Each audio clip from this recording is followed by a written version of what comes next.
assunto é de hoje, nós vamos falar de apneia do sono.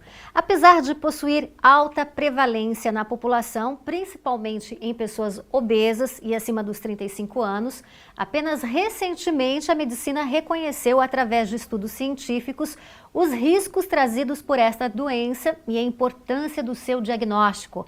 É sabido que cerca de 90% dos indivíduos que possuem apneia do sono ainda não possuem o diagnóstico ou sequer foram alertados pelo seu médico para a possibilidade de sofrerem desta doença. Então, para responder a uma série de questões, é que a comunidade convidou no Dia Mundial do Sono o otorrino Dr. Rafael Pacheco. Prazer recebê-lo mais uma vez aqui no Comunidade, Dr. Rafael. Eu que agradeço o convite. Dr. Rafael, a gente gostaria de abrir esse bate-papo perguntando: o ronco é um sintoma evidente de quem tem apneia do sono? O ronco acaba sendo o principal sintoma que leva o paciente a procurar o tratamento ou suspeitar da apneia do sono.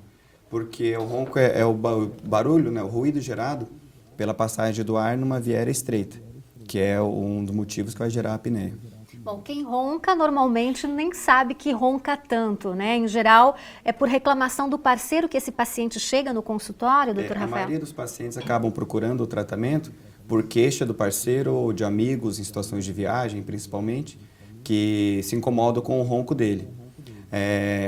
Quando o parceiro começa a prestar mais atenção, ele acaba vendo que, além do ronco, que é o ruído, essa pessoa acaba tendo pausa na respiração, que são características da apneia, que quando ele vai respirar e não consegue terminar a respiração por uma obstrução da via aérea. Pois é, para que o pessoal de casa possa entender melhor o que vem a ser de fato a apneia do sono, qual é a causa, a origem dessa doença? A apneia é causada por qualquer motivo que leve a uma obstrução da via aérea da pessoa durante o sono, onde ela vai fazer a respiração e a obstrução ocorre, então acaba não tendo a ventilação adequada. As causas podem estar relacionadas desde problemas de obstruções de origem nasal ou faringe. O mais comum, na verdade, é quando tem obstrução na região da faringe, muitas vezes relacionados à obesidade. Essa é a mais comum, a maior prevalência é no paciente obeso. E acima dos 35 anos, como a gente mencionou, né? Com o passar da idade, a gente vai tendo conforme o paciente ficando mais velho, vai tendo um menor controle neuromuscular, vamos dizer assim. Então, maior flacidez, a via aérea, ela perde um pouco o tônus. Então, a via aérea ela fica mais flácida, ela é mais fácil de colabar. Com isso, ela, quando era mais jovem, mantinha aberto e depois, com o passar da idade, vai piorando. Então, a apneia é uma doença evolutiva.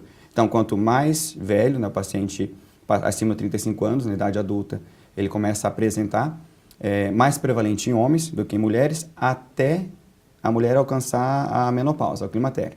Depois da menopausa, por questões hormonais também, a mulher ela passa a ter um risco igual ao do homem. Agora tem um dado curioso que acima dos 65 anos, pelo menos 10% dessa população desenvolve a apneia do sono, doutor Rafael?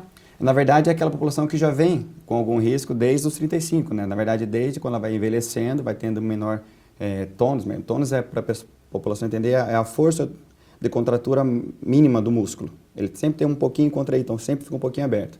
E essa contração mínima, com a idade, ela vai caindo, conforme vai ficando mais velho, vai relaxando. Então, quando chega aos 65 anos, já é bem mais flácida essa musculatura. Então, com certeza, ela tem um risco aumentado. Né, na verdade, o problema se acentua mais, Se acentua mais, aí por questões desde essa fragilidade, por problemas de controle neuromuscular mesmo. O cérebro manda um impulso para fazer essa coordenação, que como toda coordenação de idoso é prejudicada, ali também é prejudicada. E especificamente na mulher por questões hormonais, que acabam sendo alteradas nessa idade. Agora, crianças podem ter apneia do sono? Crianças têm apneia do sono. Começa na idade bem precoce. É mesmo? Mas daí por fatores diferentes do adulto. Na criança, as principais causas na criança escolar é o aumento de dois tecidos, que é comum na criança, que são as amígdalas, que é onde estão aumentadas, e a adenoide, que é um tecido que fica no fundo do nariz. Quando ela está aumentada além do normal, ela acaba fazendo a obstrução da via aérea. Então, nessa criança que tem essa obstrução, o tratamento acaba sendo a cirurgia nessas regiões. Na criança já adolescente, a partir da adolescência, aí já a principal causa do ronco-apneia já não são as amígdalas adenoides. Aí já começa a estar a obesidade. Agora, quais são os sintomas e como se suspeitar que se tem o distúrbio da apneia? Quando tem um parceiro que tem o ronco ou ele está apresentando as pausas, na respiração, que a gente chama a apneia testemunhada pelo parceiro durante o sono, é fácil de suspeitar. Mas o sintoma que o próprio paciente pode ter e suspeitar que tem apneia, o principal é o cansaço excessivo durante o dia, a sonolência excessiva. Uma pessoa que fez as horas de sono no tempo adequado, dormiu o período correto, mesmo assim acorda cansado, como se não houvesse descansado. Aquela fadiga. O paciente refere assim, que acordou mais cansado do que quando dormiu. Porque, na verdade, durante o período do sono, ele não está tendo um descanso, principalmente cardiovascular. Entenda que quando está tendo a apneia, está tendo obstrução na respiração. Então, para manter a oxigenação adequada do cérebro, o coração tem que trabalhar dobrado. Então, no período que ele descansaria, ele está tendo um esforço cardíaco. Então, isso já gera um estresse para o paciente, que vai fazer, para manter a oxigenação correta também, ele tem muitos despertares. A maioria desses despertares a gente chama de microdespertar, porque são despertares inconscientes. O paciente não percebe que acordou. Então, ele tem 10 por hora, 20 por hora despertares, ele não imagina. Então, isso altera toda a arquitetura do sono, né? Então, acaba sendo um sono não reparador. Agora, doutor Rafael, para quem tem apneia do sono, até quantas paradas respiratórias o paciente pode ter durante o sono? A gente difere só no adulto e na criança. Na criança, até 1 por hora a gente considera normal. A partir daí já tem que investigar. No adulto, até 5 por hora é normal. Então, ele para 4 vezes por hora. Tudo tranquilo. Se ele para de 5 a 15 vezes por hora, a gente vai ver se esse paciente tem alguma outra consequência para essa parada. Por exemplo, ele para lá 8 vezes por hora e ele é sonolento, ele tem pressão alta, ele tem algum outro transtorno que é explicado pela apneia. Então, a gente considera esse paciente como tendo a doença, síndrome da apneia obstrutiva do sono. Se ele tem esse mesmo índice, né, para 8 vezes por hora, mas não tem nada, o resto funciona tudo bem, a gente considera que ele é só um paciente de risco. A partir de 15 vezes por hora, aí já independente de outros sintomas, ele já é um paciente que a gente considera apneia intermediária. E acima de 30 é uma apneia severa. Pois é. E quais são as consequências desse problema, doutor Rafael? Existem as consequências imediatas, né? Que como a gente conversou um pouquinho, que é a sonolência, o cansaço, a fadiga. Esse paciente pode ter impotência, perda de memória, perda de imunidade, né? Isso é percebido. E a médio e longo prazo, o que a gente mais teme são os fatores, os desfechos cardiovasculares ruins.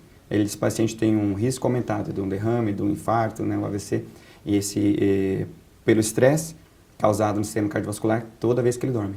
Essas paradas, portanto, então as apneias, né, podem sim colocar em risco a saúde do coração da pessoa. Sim, na verdade a saúde como um todo. Existe um termo que a gente chama de síndrome plurimetabólica, que é um paciente que existe cada vez mais na sociedade moderna, que é aquele paciente que engloba vários distúrbios.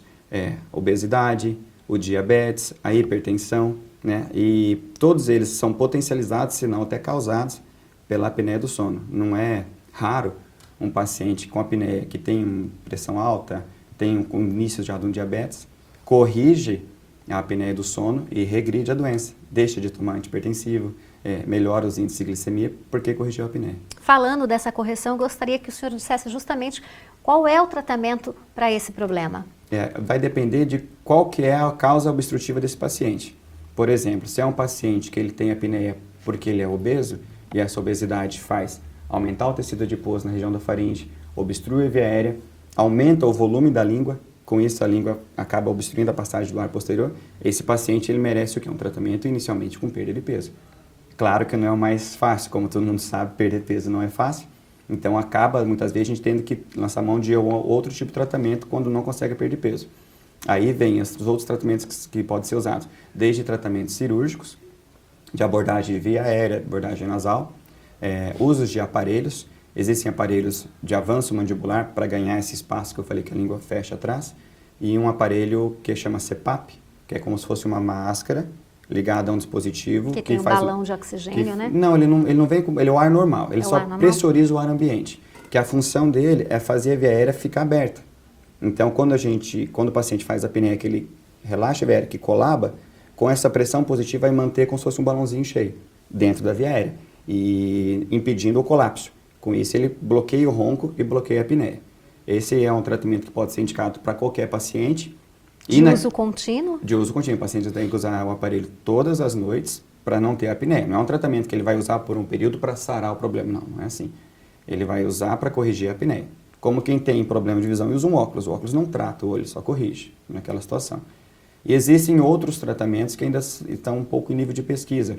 Alguns até na nossa cidade tem pesquisadores expoentes nessa área, as fonoaudiólogas que estão fazendo tratamento com terapia, fisioterapia, fonoterapia local, com estímulo elétrico muscular para fortalecer a musculatura dessa região, mas muito desse tratamento ainda está em via assim, de estudos. Alguns com resultados muito bons, mas não que a gente pode já usar para todo mundo, infelizmente. Tá certo. Agora, para que a gente possa encerrar, né, esse bate-papo que é tão importante nesse Dia Mundial do Sono, e serve de alerta para a população, né, doutor Rafael? Quando e como procurar a ajuda médica? A gente orienta o paciente a sempre que tiver uma suspeita de que possa estar tendo alguma alteração no sono, especificamente falando da apneia, ele deve procurar atendimento médico sim. Especificamente na área de apneia, a gente tem os otorrinos que fazem esse tratamento, alguns pneumologistas que já fazem uma especialização em medicina do sono também estão aptos a fazer esse tratamento, e neurologistas também estão fazendo o tratamento desde que estão voltados para essa área. Tá certo. Gostaria de agradecer a sua participação aqui no programa hoje. Muito obrigada pelos esclarecimentos. Muito útil, viu, doutor Rafael? Eu que agradeço e estou à disposição para mais esclarecimentos futuros. Ok, muito obrigada.